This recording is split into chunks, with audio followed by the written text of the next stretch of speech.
الله من الشيطان الرجيم. بسم الله الرحمن الرحيم. وجاء المعذرون من الأعراب ليؤذن لهم وقعد الذين كذبوا الله ورسوله سيصيب الذين كفروا منهم عذاب أليم. ليس على الضعفاء ولا على المرضى ولا على الذين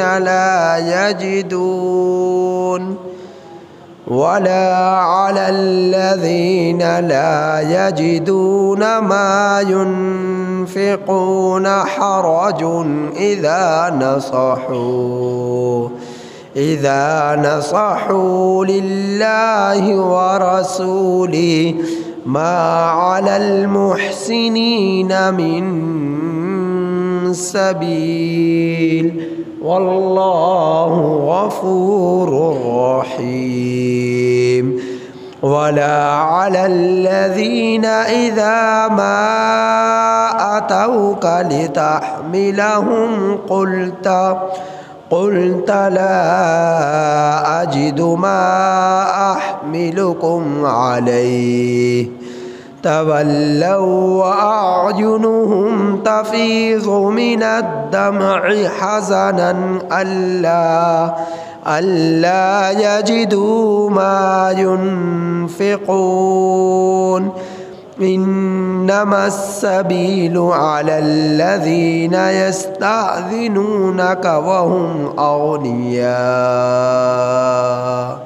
رضوا بأن يكونوا مع الخوالف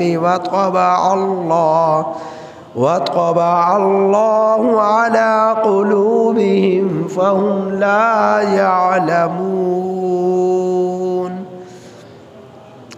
یہ سورہ توبہ کی آیت نمبر 90 تا 93 آپ حضرات کے سامنے تلاوت ہوئی. یہ سورہ توبہ کی آیت نمبر 90 تا 93 آپ حضرات کے سامنے تلاوت ہوئی اور 10ویں پارے کے آخری صفحے کی آیات ہیں. ان آیات کریمہ کا ترجمہ یہ ہے: وجاء اور آئے معذرون عذر پیش کرنے والے من الاعراب دیہاتیوں میں سے لیؤذن لہم تاکہ اجازت دی جائے ان لوگوں کو وقعد الذین اور بیٹھے رہے وہ لوگ کہ کذبوا اللہ ورسولہ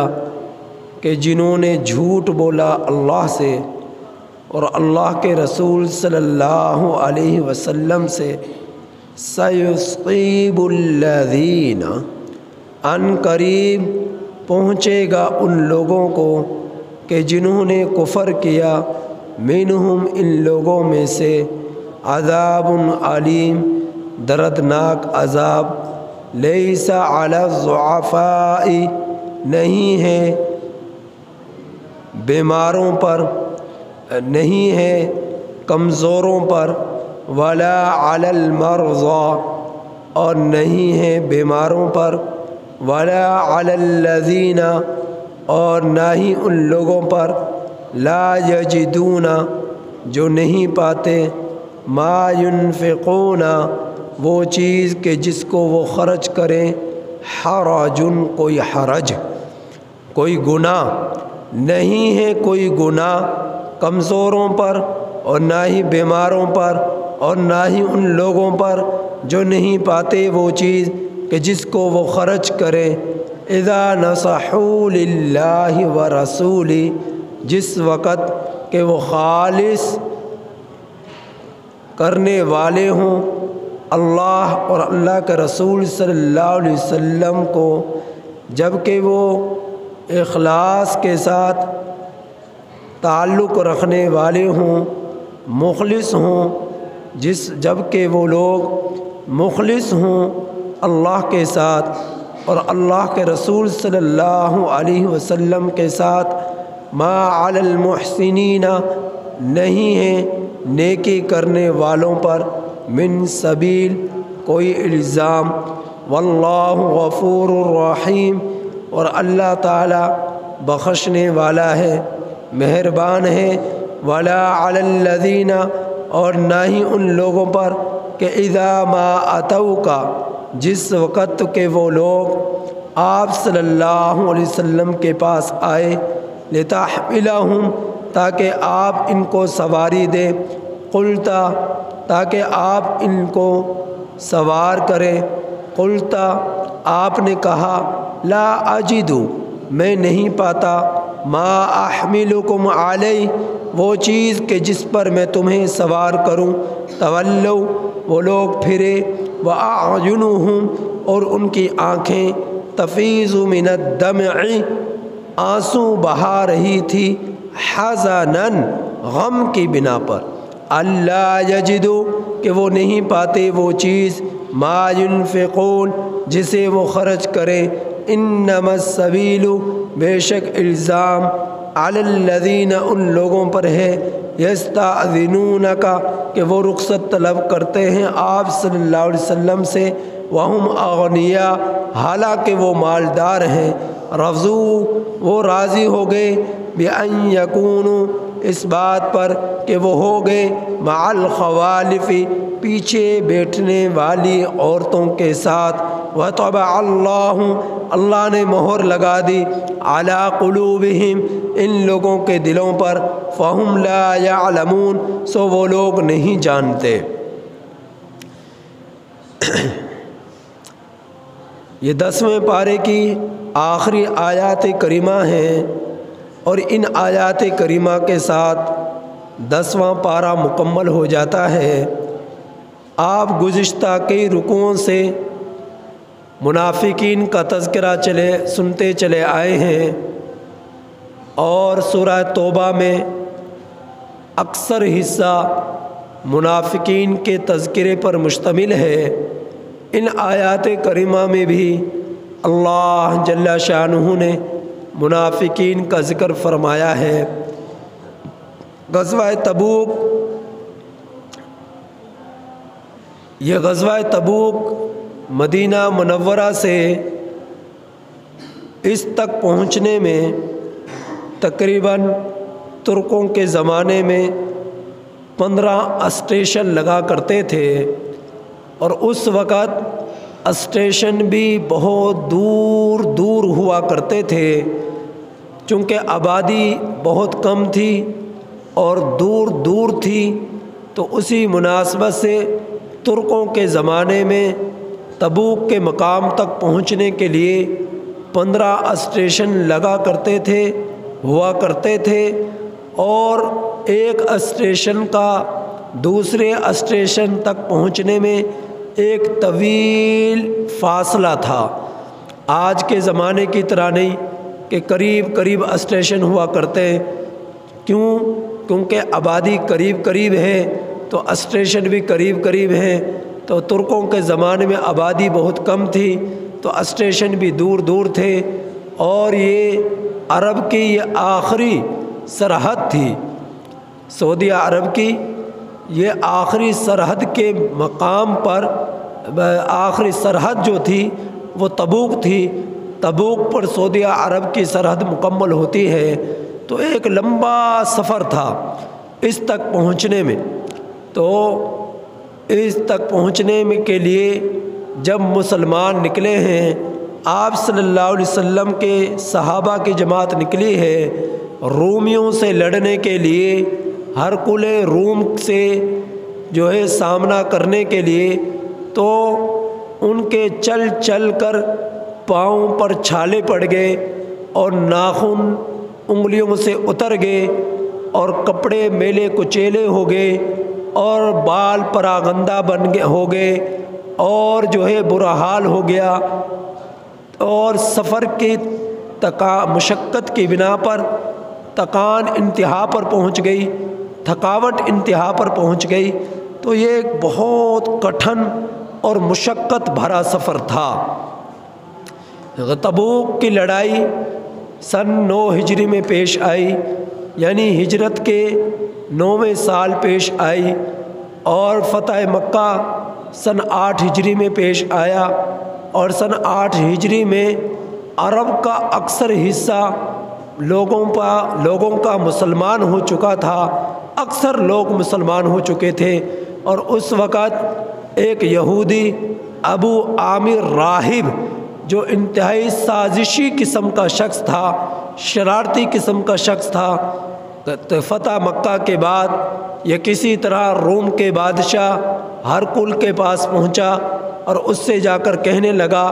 کہ سعودی عرب میں مکہ المکرمہ یہ فتح ہو چکا ہے اور مسلمان اب تیرے خلاف لڑائی کی تیاری کر رہے ہیں، جنگ کی تیاری کر رہے ہیں، لہٰذا وہ تم سے لڑنے آ رہے ہیں، اب تمہاری بھی خیر نہیں ہے، تم بھی ان سے مقابلہ کرو۔ اس نے ہرقل روم کو جا کر اکسایا، اور ہرقل روم نے فوراً اپنی فوج کو یہ حکم دیا کہ جلدی سے تبوک کی طرف نکلو، مسلمانوں سے لڑائی کرنی ہے، جنگ کرنی ہے، اور لاکھوں کی تعداد بہت کم وقت میں تبوک کی بارڈر کے پاس جا کر تبوک کی بارڈر کے پاس پہنچ گئی، اور بہت ساری تعداد پیچھے آ رہی تھی۔ تو یہ ابو عامر راہب کی شرارت تھی، جس کے اکسانے پر ہرقل روم جو ہے اس نے مسلمانوں سے لڑنے کے لیے تیاری پکڑ لی اور فوج کو حکم دے دیا، اور تبوک کے مقام پر یہ فوج نے لاکھوں کی تعداد فوج کی صورت میں آ کر اس نے ڈیرے جما لیے۔ تو آپ صلی اللہ علیہ وسلم کو جب علم ہوا تو نبی کریم صلی اللہ علیہ وسلم نے مسلمانوں کو حکم دیا، صحابہ اکرام رضی اللہ تعالی عنہم اجمعین کو بغیر اشارہ بغیر کنایہ کے حکم دیا کہ تبوک کے مقام پر پہنچنا ہے، لہٰذا تمام کے تمام لوگ تیاری پکڑے۔ جبکہ اس سے پہلے نبی کریم صلی اللہ علیہ وسلم جب کسی لڑائی کے لیے مسلمانوں کو حکم دیا کرتے، صحابہ کو حکم دیا کرتے، تو کنایتاً اشارہ فرمایا کرتے تھے، کنایتاً فرمایا کرتے تھے کہ کس طرف ہم نے جانا ہے۔ مثال کے طور پر ہم لوگوں نے رائے کی طرف پہنچنا ہے، اب رائے جانے کے لیے آپ کے پاس چنگے امر سدو کی طرف سے بھی راستہ ہے، اور سہاسل کی طرف سے بھی راستہ ہے، قصور کی طرف سے بھی راستہ ہے، تو کئی راستے رائے کی طرف پہنچتے ہیں، لیکن آپ صلی اللہ علیہ وسلم یہ تو فرما دیتے کہ ہم نے رائے کی طرف جانا ہے مثال کے طور پر، لیکن اس کے درمیان میں کس جگہ پر جانا ہے، سہاسل پر پہنچنا ہے، اس تک پہنچنے میں جو بہت سارے مقامات آتے ہیں،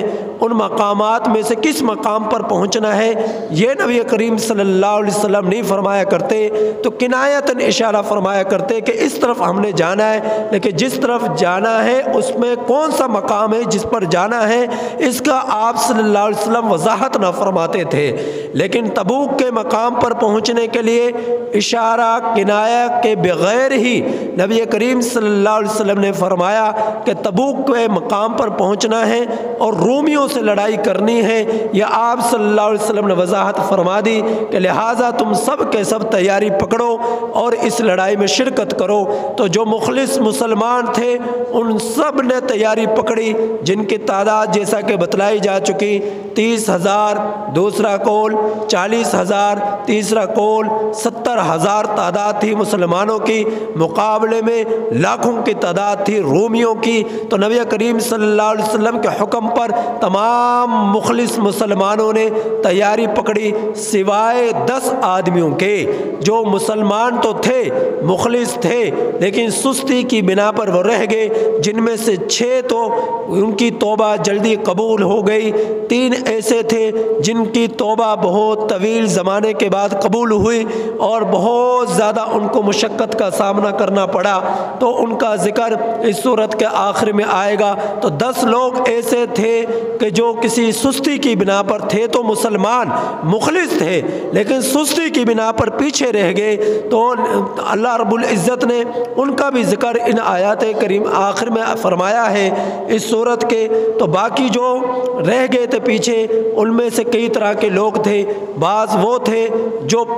یعنی تھے تو منافق ہی، لیکن ان میں سے بعض وہ تھے جنہوں نے عذر بیان کر کر پیچھے رہ گئے۔ منافق کیا فلاں، اور اس کا ذکر بھی آپ سن چکے تھے، کسی نے کہا میری والدہ بیمار ہے، کوئی اس اور جو ہے شدت کی بیماری نے اسے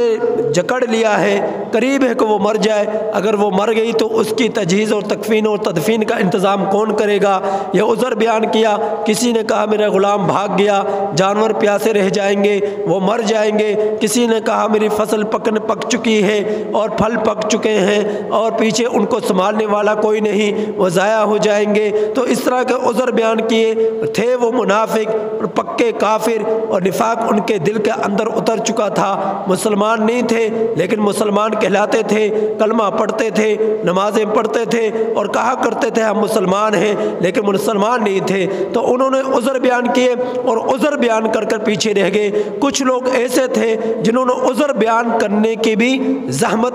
نہ سمجھی، کہ ان کو یقین تھا کہ جن کا مقابلہ کرنے کے لیے لوگ نکل رہے ہیں وہاں سے ان کا بچ کر واپس آنا یہ ناممکن ہے،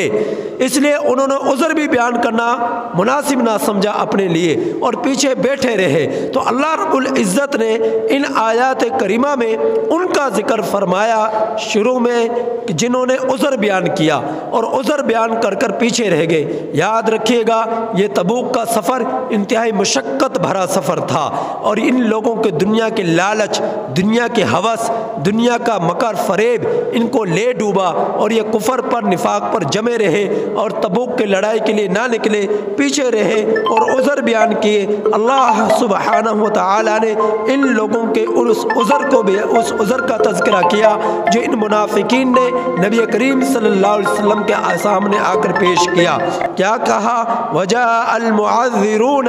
فرمایا میرے رب نے عذر بیان کرنے والے آئے، من الاعراب، دیہاتیوں میں سے، جیسا کہ بیان کیا جا چکا مدینہ المنورہ کے اطراف میں جتنے دیہات تھے ان میں بہت ساری تعداد منافقین کی تھی جو زبان سے کلمہ پڑھا کرتے تھے، نمازیں پڑھا کرتے تھے، لیکن ان کے دل کا اندر کفر تھا۔ اس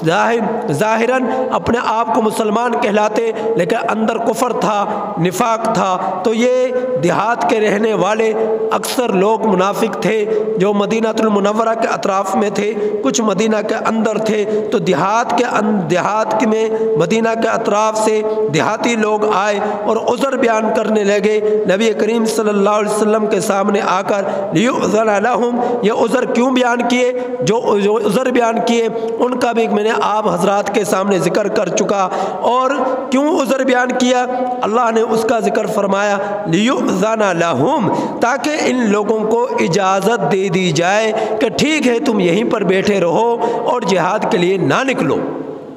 جہاد کے لیے نہ نکلو، تم یہیں پر بیٹھے رہو، تاکہ انہیں مدینہ کے اندر رہنے کی اجازت دے دی جائے اور لڑائی میں شرکت نہ کرنے کی اجازت دے دی جائے۔ تو فرمایا ان کا عذر بیان کرنے کا مقصد، سبب یہ تھا لیؤذن لہم، تاکہ ان کو مدینہ میں رہنے کی، گھروں میں رہنے کی اجازت دے دی جائے۔ وقعد الذین، اور بیٹھے رہے وہ لوگ، کذبوا اللہ ورسولہ، جنہوں نے جھوٹ بولا اللہ سے، ورسولہ، اور اللہ کے رسول صلی اللہ علیہ وسلم سے۔ تو انہوں نے عذر بیان کر کر اللہ کے رسول صلی اللہ علیہ وسلم سے جھوٹ بولا، جبکہ عذر حقیقت میں ان کا کچھ نہ تھا۔ تو ایسے جھوٹ بولنے والوں کے بارے میں میرے رب نے وعید بیان فرمائی۔ کیا فرمایا؟ سیصیب الذین کفروا منہم، ان قریب پہنچے گا ان لوگوں کو جنہوں نے کفر کیا، منہم، ان لوگوں میں سے، عذاب علیم، دردناک عذاب۔ میرے رب نے ان منافقین کے بارے میں فرمایا ہے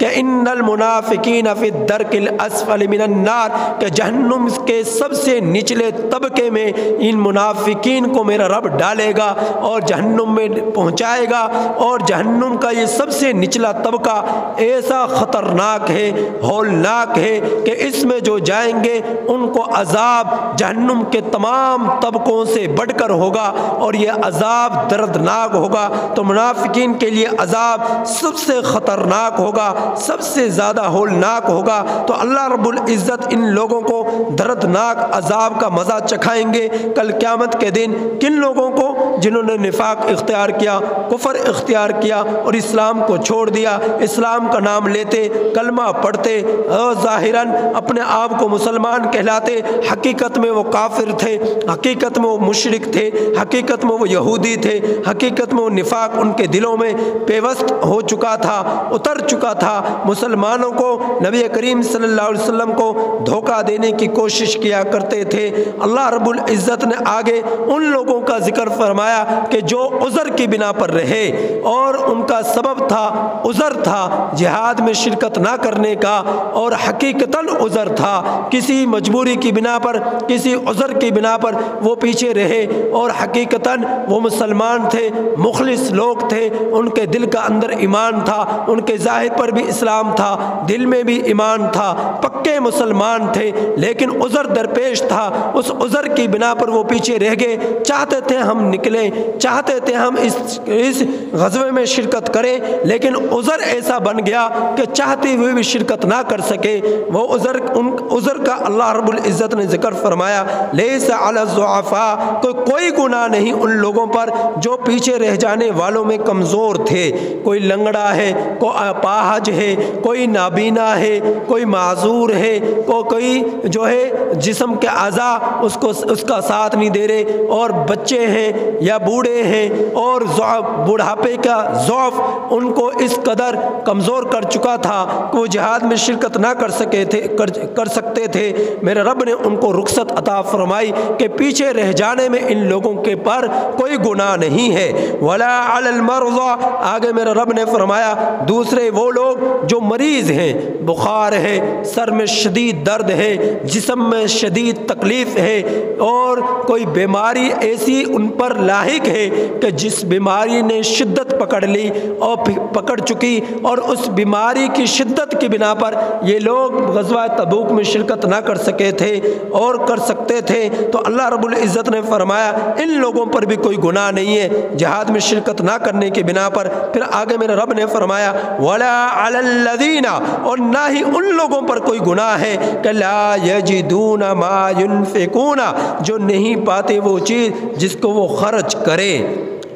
خرچ کرے، حرجن، کوئی گناہ نہیں ہے، کوئی گناہ نہیں ہے۔ نبی کریم صلی اللہ علیہ وسلم کی مجلس میں حضرت ابو موسیٰ اشعری رضی اللہ تعالی عنہ اپنے 5 ساتھیوں کے ساتھ تشریف لائے اور آ کر عرض کرنے لگے، اے اللہ کے رسول صلی اللہ علیہ وسلم، ہم نے بڑی مشکل سے ستو جمع کیا، آٹا جمع کیا، اور جو ہے کھانے کی اشیاء کو جمع کیا، اور زیادہ راہ ہمارے پاس جمع ہو چکا، لیکن ہمارے پاس اتنی فراوانی نہیں کہ ہم سواری خرید سکیں، اور سواری کے بغیر اتنا طویل سفر کرنا بہت مشکل ہے۔ اے اللہ کے رسول صلی اللہ علیہ وسلم، آپ ہمیں سواری عنایت فرما دیجئے۔ نبی کریم صلی اللہ علیہ وسلم کے پاس سواریاں نہ تھی، اور جو تھی انہیں باقی صحابہ کو دے چکے، بہت کم جو ہے زیادہ راہ تھا، سواریاں موجود نہ تھی۔ آپ صلی اللہ علیہ وسلم نے فرمایا کہ میرے پاس سواری نہیں ہے کہ جس پر میں تمہیں سوار کروں۔ اللہ رب العزت نے اس کا بھی ذکر فرمایا، کیا فرمایا؟ اللہ رب العزت نے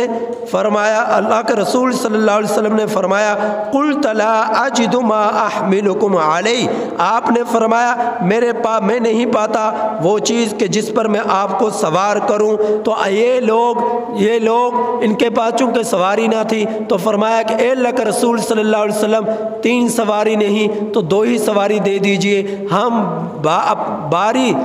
باری کے اعتبار سے اس پر سوار ہو جائیں گے، دو دو کر سفر کر لیں گے، چلو 3 سواریاں نہیں تو 2 سواریاں دے دو، لیکن نبی کریم صلی اللہ علیہ وسلم کے پاس تو 2 سواریاں بھی موجود نہ تھیں کہ جن پر ان کو سوار کر سکتے۔ تو اب یہ حضرت ابو موسیٰ اشعری رضی اللہ تعالی عنہ فتح مکہ کے بعد نبی کریم صلی اللہ علیہ وسلم نے آپ کو یمن کا گورنر بنایا تھا، آپ یمن کے باشندہ تھے اور اشعری قبیلے سے آپ کا تعلق تھا، تو آپ کو یمن کا گورنر بنایا گیا تھا۔ آپ صلی اللہ علیہ وسلم کے پاس آئے ایسے وقت میں کہ آپ کے پاس سواری بھی نہ تھی اور خود سوار ہو کر غزوے میں شریک نہ کر سکتے تھے۔ آپ صلی اللہ علیہ وسلم سے مطالبہ کیا، نبی نے فرمایا میرے پاس تو سواری نہیں کہ جس پر میں تمہیں سوار کر سکوں۔ اب انہوں نے 2 سواریوں کو کہا، 2 سواریاں بھی نہ تھی، 1 سواری بھی نہ تھی۔ اب یہ آنکھوں میں آنسو لیے ہوئے روتے ہوئے واپس پلٹے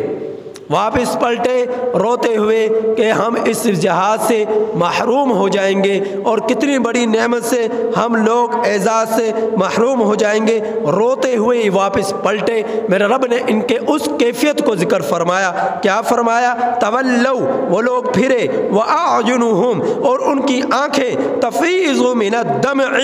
آنسو بہا رہی تھی، حزنا، غم کی بنا پر۔ کیوں بہا رہی تھی؟ اللہ یجدوا ما ينفقون، کہ وہ نہیں پاتے وہ چیز جس کو وہ خرچ کر سکے، کہ پیسہ اتنا نہ تھا کہ وہ سواری خرید کر اس پر سوار ہو سکے اور میدان جہاد میں شریک ہو سکے، تو ان کے پاس اتنا مال بھی نہ تھا۔ اللہ رب العزت نے ان کا ذکر فرمایا، تو بخاری شریف کی روایت میں ہے اللہ رب العزت نے اپنے کسی نیک بندے کو نبی کریم صلی اللہ علیہ وسلم کے پاس بھیجا اور ان کو اس نے کہا کہ اے اللہ کے رسول صلی اللہ علیہ وسلم، میں آپ کو یہ چند سواریاں میں آپ کی خدمت میں پیش کرتا ہوں، آپ یہ قبول فرما لیجئے۔ آپ صلی اللہ علیہ وسلم کے پاس چند اونٹ آئے، اور جب وہ آئے تو آپ صلی اللہ علیہ وسلم نے فرمایا کسی ساتھی کو کہ جاؤ ان کو بلا کر لاؤ۔ پھر ان کو بلایا گیا اور پھر ان کو وہ سواریاں دی گئی اور ان پر سوار ہو کر یہ میدان جہاد میں شریک ہوئے۔ میرے واجب الاحترام عزیز دوستو، جو لوگ یہ کہتے ہیں کہ اللہ رب العزت نے پوری کائنات کا رزق نبی کریم صلی اللہ علیہ وسلم کو دے دیا، تمام اختیارات نبی کریم صلی اللہ علیہ وسلم کو دے دیے، تو اب وہ ان کے لیے سوچنے کا مقام ہے، اگر آپ صلی اللہ علیہ وسلم کو تمام دنیا کے خزانوں کی چابیاں اللہ رب العزت دے دیتے، یعنی دنیا کے معاملات کے تمام اختیارات نبی کریم صلی اللہ علیہ وسلم کو دے دیتے اللہ رب العزت، تو آپ صلی اللہ علیہ وسلم کبھی یہ نہ فرماتے کہ میرے پاس سواری نہیں کہ جس پر میں آپ کو سوار کروں۔ تو جو لوگ یہ کہتے ہیں ان کو اپنی اصلاح کی ضرورت ہے کہ اللہ ہے، نبی ہے، اللہ خالق ہے، نبی مخلوق ہے، اللہ رب العزت تمام کائنات کا خالق ہے، مالک ہے، اور تمام کائنات کے معاملات پر اختیار اور مختار کل اللہ کی ذات ہے۔ اللہ کے سوا اس کائنات میں کوئی مختار کل نہیں ہے، کہ اس کائنات میں تمام اختیارات کا، تمام معاملات میں اختیار اللہ کے سوا کسی کو نہیں ہے۔ نبی وہ کہتا ہے جو اللہ فرماتا ہے، نبی وہ کرتا ہے جو اللہ فرماتا ہے، نبی وہ فرماتا ہے جو اللہ کی طرف سے حکم ہوتا ہے۔ تو اللہ کے رسول صلی اللہ علیہ وسلم تمام معاملات میں اللہ سبحانہ و تعالیٰ کے محتاج تھے، محتاج رہے، تو نبی نے وہ کیا، وہ بولا جو اللہ نے فرمایا، وہ کیا جو اللہ نے فرمایا، مرضی سے نبی کچھ نہیں کرتا۔ تو اللہ کے رسول صلی اللہ علیہ وسلم کے پاس تمام کائنات کے اختیارات نہ تھے۔ اگر ہم تمام کائنات کے اختیارات نبی کریم صلی اللہ علیہ وسلم کے سپرد کریں تو اللہ رب العزت کے برابری آتی ہے، اور اللہ اپنے وجود کے برابر کسی کو برداشت نہیں کرتا۔ تو نبی ہے، اور اللہ کے نبی کا مقام اللہ کے بعد پوری کائنات میں سب سے بڑھ کر ہے، فرشتوں سے بھی، انسانوں سے بھی، نبیوں سے بھی سب سے بڑھ کر ہے۔ لیکن اللہ کے نبی ہیں، وہ بشر تھے اور نوری صفات آپ پر غالب تھی۔ اللہ رب العزت نے وہ مقام آپ کو دیا جو اللہ نے اپنے بعد کسی کو نہ دیا۔ تو اللہ نے اپنا نبی کو وہ عزتیں اور رفعتیں دی جو اللہ نے اپنے بعد کسی نبی کو بھی نہ دی۔ تو مقام پوری کائنات میں اللہ کے بعد سب سے اعلیٰ، سب سے افضل نبی کریم صلی اللہ علیہ وسلم کا ہے، لیکن تمام کائنات کے اختیارات نبی کریم صلی اللہ علیہ وسلم کے پاس نہ تھے۔ تمام خزانوں کائنات کے خزانوں کی چابیاں نبی کریم صلی اللہ علیہ وسلم کے پاس نہ تھی، اگر ہوتی تو یہ کبھی نہ فرماتے کہ میرے پاس سواری نہیں ہے۔ اب یہ تو قرآن ہے اور اللہ کے نے اپنے قرآن میں وہ الفاظ نقل فرمائے ہیں جس میں میں اپنی طرف سے نہیں کہہ رہا، اللہ فرما رہا ہے۔ اب واضح الفاظ ہیں، کیا الفاظ ہے کہ قلتا، نبی نے فرمایا لا اجدو، میں نہیں پاتا، ما احملکم علی، وہ چیز کہ جس پر میں تمہیں سوار کروں۔ یہ بخاری شریف کی روایت ہے۔ بعد میں کسی شخص نے آ کر آپ صلی اللہ علیہ وسلم کو سواریاں دی اور پھر آپ صلی اللہ علیہ وسلم نے ان کو بلا کر ان کو سواریاں عنایت فرمائی۔ اب سواری کے بغیر اتنا لمبا سفر کرنا بہت مشکل تھا اور اس زمانے میں اونٹوں کی بھرمار تھی۔ آج بھی سعودی عرب میں اونٹوں کی بھرمار ہے، یہ اونٹوں پر سفر کیا کرتے تھے، کھچر پر بھی سفر ہوتا تھا، گدھے پر بھی سفر ہوتا تھا، لیکن اونٹ کی سواری مشہور تھی۔ کیوں مشہور تھی؟ کیونکہ عرب میں زیادہ تر میدان چٹیل تھے، ریتلا میدان تھا اور صحرا تھے، ریگستان تھے۔ اب اونٹ کا پاؤں جو ہے بڑا ہوتا ہے اور جو اس کی وسعت بڑی ہوتی ہے اور ریت کے اندر اس کا پاؤں دھستا نہیں ہے۔ گھوڑے کا پاؤں بھی دھس جاتا ہے لیکن اونٹ کا پاؤں نہیں دھستا۔ اللہ رب العزت نے اس کے پاؤں کو بہت بڑا بنایا، چوڑائی کے اعتبار سے اس کی بناوٹ کو بڑا بنایا۔ ریت پہ جب وہ پاؤں رکھتا ہے تو اس کا پاؤں ریت کے اندر دھنستا نہیں ہے، اور ریت کے اندر ریگستانی علاقوں میں یہ اونٹ اتنی تیز رفتار سے دوڑتے ہیں کہ گھوڑا بھی نہیں دوڑ سکتا، اتنی تیز رفتار سے وہ دوڑ سکتے ہیں۔ تو اونٹ کی سواری پر سفر اس زمانے میں مشہور تھا، آج بھی مشہور ہے۔ تو میرے واجب الاحترام عزیز دوستو، اللہ رب العزت نے اپنے ان پیاروں کا ذکر ان آیات کریمہ میں ارشاد فرمایا۔ آگے میرا اللہ فرما رہا ہے کہ انما السبیل علی الذین، بے شک الزام تو ان لوگوں پر ہے۔ اب اس سے پہلے ان کا ذکر فرمایا جو کسی عذر کی بنا پر اس غزوے میں شریک نہ ہو سکے، اب ان کا ذکر فرما رہے کہ عذر بھی کوئی نہ تھا، عذر بھی کوئی نہ تھا۔ پہلے ان لوگوں کا ذکر فرمایا وجعل معذرون سے، کہ جنہوں نے عذر بیان کر منافق تھے لیکن عذر بیان کر پیچھے رہ گئے، آپ صلی اللہ علیہ وسلم سے رخصت لے لی۔ پھر اس کے بعد ان کا ذکر ہوا جن پر جو مخلص مسلمان تھے کسی سستی کی بنا پر رہ گئے، ان کے پاس جو ہے سفر زیادہ راہ نہ تھا اور جو ہے وہ یا معذور تھے یا بیمار تھے، کوئی عذر ایسا درپیش تھا کہ یا سستی تھی جس کی بنا پر وہ شرکت نہ کر سکے، اللہ رب العزت نے ان کا ذکر فرمایا۔ اب ان کا ذکر ہے جن کو عذر بھی کوئی نہ تھا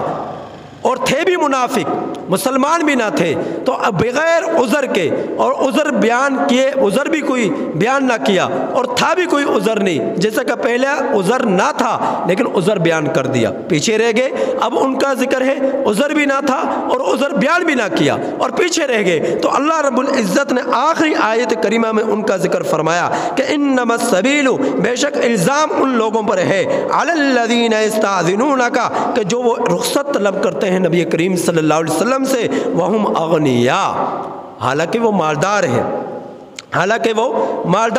رضوا بأن یکونوا مع الخوالف، اور پیچھے رہ گئے اور راضی ہو گئے اس بات پر کہ پیچھے بیٹھنے والی عورتوں کے ساتھ۔ خوالف کا میں نے ترجمہ کیا تھا کہ خوالف خالفتن کی جمع ہے، اور خالفہ کہتے ہیں پیچھے بیٹھنے والی عورت کو۔ تو عورت کا گھر میں رہنا یہ اس کی حسن کو بڑھاتا ہے، اس کی عزت کو بڑھاتا ہے۔ گھر کی چار دیواری میں عورت کا رہنا، تو عورت کے اندر فطرتاً کمزوری ہوتی ہے مردوں کے اعتبار سے، تو یہ عورتوں کی طرح بن بیٹھے، بزدلی دکھا کر گھروں میں بیٹھ گئے اور میدان جہاد کے لیے نہ نکلے۔ تو اللہ رب العزت نے ان لوگوں کا ذکر فرمایا، مالدار بھی تھے، عذر بھی کوئی نہ تھا اور پیچھے رہ گئے اور عورتوں کی طرح پیچھے بیٹھ کر راضی ہو گئے۔ اللہ رب العزت نے فرمایا وَطَبَعَ اللَّهُ عَلَىٰ قُلُوبِهِمْ، اللہ نے مہر لگا دی ان لوگوں کے دلوں پر، فَهُمْ لَا يَعْلَمُونَ، سو یہ لوگ جانتے نہیں ہیں، ان کے دلوں پر مہر لگ چکی اور اچھائی کے راستے کو دیکھتے بھی ہیں لیکن عمل نہیں کرتے، چلتے نہیں، اور اسلام کے حقانیت کو سمجھتے بھی ہیں لیکن قبول نہیں کرتے۔ تو اعمال کا دار و مدار نیتوں پر ہے، اللہ رب العزت نیت کو دیکھتے ہیں۔ بسا اوقات نیت عمل سے بھی آگے بڑھ جاتی ہے، اگر کسی شخص کی نیت صاف ہے اور دل میں کسی طرح یہاں کی جو ہے مکر نہیں ہے، فریب نہیں ہے، اور دکھلاوا نہیں ہے، ریا نہیں ہے، اور اللہ کے لیے نیکی کرنے کے جذبات ہیں لیکن وہ کر نہیں سکا، تو اللہ رب العزت اسے اجر عظیم عطا فرماتے ہیں۔ انما الاعمال بالنیات، اچھی نیت کر لینے کی بنا پر اسے اجر مل جاتا ہے۔ برائی کا ارادہ کرے لیکن کر نہ سکے، وہ لکھا نہیں جاتا۔ نیکی کا ارادہ کرے اور پھر وہ کر نہ سکے، اللہ اس کے اعمال میں اس نیکی کو لکھ دیتے ہیں، اور کر لے تو اس سے بڑھ کر اسے اجر مل جایا کرتا ہے۔ میرے واجب الاحترام عزیز دوستو، ان آیات کریمہ پر سورہ جو ہے 10ویں پارے کا اختتام ہوتا ہے، اور منافقین کا تذکرہ ان آیات کریمہ میں اللہ نے بیان فرمایا، اور مخلص لوگوں کا ذکر اللہ سبحانہ و تعالی نے ان آیات کریمہ میں ذکر فرمایا۔ میدان جہاد میں نکلنا بہت بڑا اجر ہے۔ جو لوگ نہیں نکلتے اور جہاد کرنے کا ارادہ بھی نہیں کرتے، اور مسلمان لڑائی لڑ رہے ہوں کافروں کے ساتھ، باطل کے ساتھ، اور کسی مسلمان کے دل میں جہاد کرنے کا جذبہ نہ آئے، جہاد کرنے کا ارادہ نہ آئے، تو فرمایا حدیث پاک میں آتا ہے وہ نفاق پر مرا ہے، نفاق پر مرا ہے، جس کے دل کے اندر جہاد کرنے کا ارادہ بھی پیدا نہ ہوا، اور ارادہ کیا لیکن عذر تھا، اور عذر کی بنا پر جہاد نہ کر سکا، غزوے میں جہاد میں شریک نہ ہو سکا، تو اللہ رب العزت اسے اگر وہ تبھی موت بھی مرے گا تو اللہ رب العزت شہداء کے ساتھ اس کا شمار فرمائیں گے، شہیدوں کے ساتھ اس کا شمار فرمائیں گے۔ تبھی موت بھی مر گیا، جذبات تھے نہیں نکل سکا۔ تو واجب الاحترام عزیز دوستو، ہمیشہ جہاد کرنے کی جذبات ہونے چاہیے کہ مسلمان جب کہیں کسی بھی دنیا کے کسی مقام پر لڑ رہے ہوں تو اس وقت ان کے حق میں دعا کی جائے، ان کے لیے جو ہو سکے امداد کی جائے، ان کے حق میں دعا کی جائے کہ تو دین اسلام کے خاطر وہ اپنی جانوں کے نذرانے پیش کر رہے ہیں۔ اور اگر پوری قوم پر، پورے جو ہے ملک پر، اسلامی سلطنت پر کافر ٹوٹ پڑے، برس پڑے، اس وقت جہاد فرض عین ہو جاتا ہے ہر مسلمان پر۔ تو اس وقت اگر کسی کے دل میں ارادہ نہ آئے، جذبہ نہ آئے، تو وہ بھی نفاق کے درجے پر مرا ہے۔ تو ہمیشہ، کیونکہ جہاد اسلام کا حصہ ہے، ہمیشہ یہ جذبات بھی ہونے چاہیے، اور اللہ کے راستے میں مر مٹنے کے جذبات ہونے چاہیے، دین اسلام کے خاطر اپنا تن من دھن سب کچھ قربان کر دینے کے جذبات ہونے چاہیے۔ اللہ پاک سے دعا ہے کہ اللہ پاک ہمیں ان آیات کریمہ کی کامل سمجھ نصیب فرمائے اور عمل کی توفیق نصیب فرمائے۔ الحمدللہ۔